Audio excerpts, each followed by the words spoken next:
புஷ்பா படம் மாதிரி இருக்கு, சோஃபா முன்னாடியே போகுது, சிஎம் பின்னாடியே போனார் எல்லாமே சொல்றீங்கல்ல.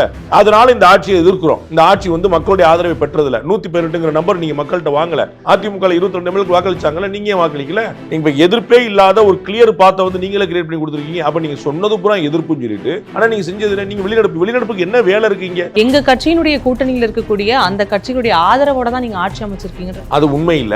அன்னைக்கு வந்து அவங்களுடைய தயவு தேவைப்பட்டுச்சு. 2 நாள் தாமதமா இருந்தா அவங்களோட தயவு அன்னைக்கே தேவைப்பட்டிருக்காது. ஏன்னா அதிமுகலே அந்த பிளவு வந்துருச்சு, நம்ம தாவேக்கா ஆதரிக்கலாங்கிற சிந்தனை வந்துருச்சுங்கிறத திரு சி வி சண்முகம் கொடுத்த பேட்டி மூலமா சொல்லிட்டாரு. நாம ஏன் தாவேக்கா ஆதரிக்க கூடாது அன்னைக்கே கேள்வி எழுப்பிட்டாங்க.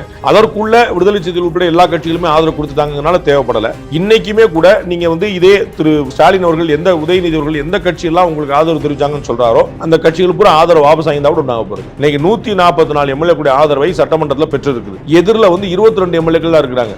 ஒன்னு திமுக முதல்ல ஏன் எதிர்த்து வாக்களிக்கல? உங்களுடைய எதிர்ப்பை ஏன் பதிவு பண்ணல? அன்னைக்கு 144 எதிர 80 85 வந்து நின்று இருக்கும்ல. இன்னைக்கு எதிர 22 தானே வந்து நிக்குது. அது அதிமுக மட்டும் தான் தன்னோட எதிர்ப்பை பதிவு பண்ணிருக்கு. நீங்க எதிர்ப்பை பதிவு பண்ணல. நீங்க வெளிநடப்பு பண்ணது மூலமாக எதிர்ப்பை குறைச்சல் ஆக்கிட்டீங்க. நீங்க 144 85 வந்து இருந்துச்சுன்னா அப்ப எதிர்ப்பு இருக்குப்பாங்கிற கணக்கா வந்திருக்கும்ல.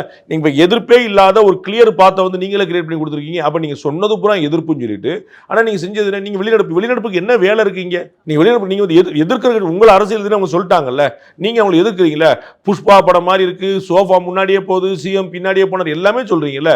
அதனால இந்த ஆட்சியை எதிர்க்கிறோம். இந்த ஆட்சி வந்து மக்களுடைய ஆதரவை பெற்றதில்ல. 118ங்கிற நம்பர் நீங்க மக்கள்கிட்ட வாங்கல. தமிழ்ல உங்களுக்கு எதிரான வாக்கு நிறைய விழுந்திருக்கு. நீங்க வந்து 37% வாங்கிருக்கீங்கன்னா 63% உங்களுக்கு எதிராக விழுந்திருக்கு.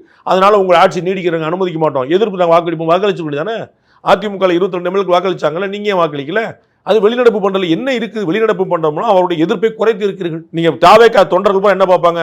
நம்ம தலைவருக்கு வந்து 140 நாள்பா, எதிர 22 தான்ப்பா, 5 மடங்கு கூட 6 மடங்கு கூட. அப்ப என்ன கணக்கு? இதை தான் நீங்க நிரூபிச்சீங்களா? அப்ப என்ன பண்ணிருக்கீங்க? பேச்சு ரொம்ப ஸ்பைசியா இருந்துச்சு. அதை வச்சு என்ன செய்ய? செயல் தானே முக்கியம். அப்ப செயல்ல நீங்க எதிர்ப்பை வலுவாக பதிவு பண்ணாமல் நீங்க பேசி என்ன பிரயோஜனம்?